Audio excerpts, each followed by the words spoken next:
Open the drawing.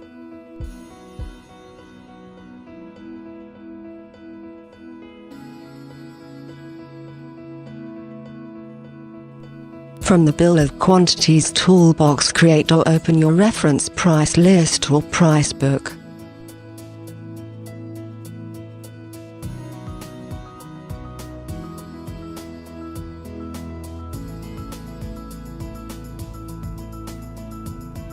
Find the item of interest and drag it into the measurements editor.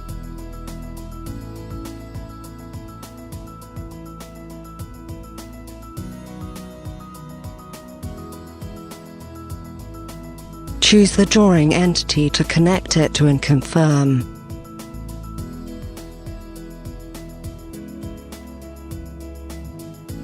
Insert the measurement description.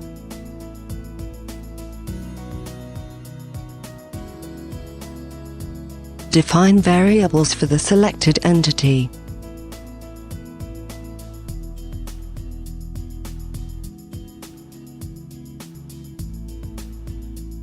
Set it as a negative value if the measurement is a subtraction.